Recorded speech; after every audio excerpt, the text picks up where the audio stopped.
ભરૂચ સિવિલમાં cold storage ખામીના કારણે મૃતદેહો ફૂલી જતા સામાજિક કાર્યકરે તાત્કાલિક દોડી જઈ અંતિમ ક્રિયા કરાવી હતી।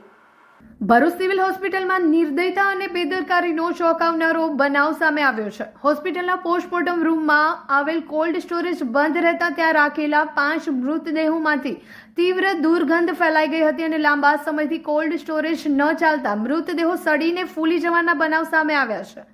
આ ઘટનાની જાણ થતાં સામાજિક કાર્યકર ધર્મેશ સોલંકી સ્થળ પર પહોંચ્યા હતા અને માનવતાના નાતે તાત્કાલિક કાર્યવાહી કરવામાં આવી। સિવિલ પ્રશાસનની બેદરકારી વચ્ચે તેમને પાલિકાની એમ્બ્યુલન્સ બોલાવી મૃતદેહોને અંતિમ સંસ્કાર માટે મોકલવાની વ્યવસ્થા કરી। જો ધર્મેશ સોલંકી સમયસર આગળ ન આવ્યા હોય તો પરિસ્થિતિ વધુ ગંભીર બની શકતી હતી। હોસ્પિટલ પ્રશાસન તરફથી કોલ્ડ સ્ટોરેજને સુધારવા માટે રિપેરિંગનું કામ હાથ ધરાયું છે। હાલ તો ટેકનિકલ ખામીના કારણે કોલ્ડ સ્ટોરેજ બંધ પડ્યું છે, જેને હવે ફરી કાર્યરત કરવામાં આવી રહ્યું છે। તેમ છતાં હોસ્પિટલમાં આવા બનાવ પ્રથમ વખત નથી બન્યા। અગાઉ પણ કોલ્ડ સ્ટોરેજ બગડવાના બનાવો સામે આવ્યા હતા, પરંતુ યોગ્ય જાળવણીના અભાવે સમસ્યા વારંવાર ઊભી થઈ રહી છે। સામાન્ય રીતે પોલીસ અને સિવિલ હોસ્પિટલના નિયમ અનુસાર બિનવારસી હાલતમાં મળતા મૃતદેહોને 3 દિવસ સુધી કોલ્ડ સ્ટોરેજમાં રાખવામાં આવે છે, જેથી કોઈ સગા સંબંધી મળી જાય તો તેમને મૃતદેહ સોંપી શકાય। પરંતુ હાલની પરિસ્થિતિએ સ્પષ્ટ કર્યું છે કે જો કોલ્ડ સ્ટોરેજની કામગીરીમાં સતત ખામીઓ આવતી રહેશે તો માનવતા માટે મોટી મુશ્કેલી ઊભી થઈ શકે કે અમારા ત્યાંની એક બિનવારસુ મૃતદેહ છે જે ભરૂચ સિવિલ હોસ્પિટલના પીએમ રૂમમાં રાખવામાં આવેલ છે। હું લેવા જતાં જોયું છે કે એના દરવાજા ખોલતા પણ ત્યાં ઊભું પણ ના રહી શકાય, એટલી ગંધ મારતી હતી અને માખો ભણતી હતી।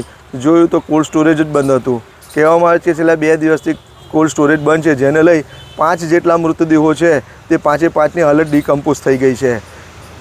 કોલ્ડ સ્ટોરેજનો ઉપયોગ એટલે કરવામાં આવતો હોય છે કે કોઈ મૃતદેહના સગા કે વાલી વારસદાર 2-3 દિવસમાં મળી જાય તો તેના માટે તેને અંદર મૂકવામાં આવતો હોય, પણ આ તો વિકૃત હાલતમાં જો મૃતદેહ થઈ જતા હોય તો એના વાલી વારસો પણ શું ઓળખી શકશે?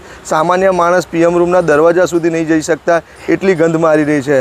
તો મારો તંત્રને અનુરોધ છે કે આ જે કોલ્ડ સ્ટોરેજ છે તે વહેલામાં વહેલી તકે બનાવવું જોઈએ, કેમ કે અમે લઈ જવાવાળા પણ એક માણસ જ છીએ, અમને પણ તકલીફ પડી રહી છે। એમ્બ્યુલન્સવાળા આવવા કોઈ તૈયાર નથી થતા। આવા મૃતદેહ ગંધ મારતા પોતાની એમ્બ્યુલન્સમાં મૂકતા નથી।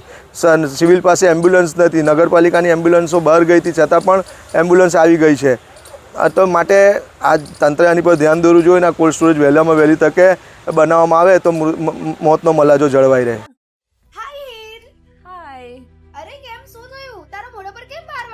અરે જવા દે ને, કેટલી મહેનત કરીને મમ્મી માટે ડિનર સેટ લાવી અને મમ્મી કહે કે નકરું પ્લાસ્ટિક લઈને આવી છે, હવે એક્સચેન્જ કરાવીને સ્ટીલનું ડિનર સેટ લાવવા કહે છે। હા તો એમાં શું થયું, સ્ટીલનું લઈ આવો। અરે જવા દે ને, ક્યાંથી સ્ટીલનું લાવું? આજકાલ સ્ટીલના વાસણો ક્યાં સારા મળે છે? કાં તો એ કટાઈ જાય, ફાટી જાય કે છેલ્લે કઈ નહીં તો વળી જાય। હવે સ્ટીલના વાસણો નહીં ફાટે, વળે કે નહીં કટાય।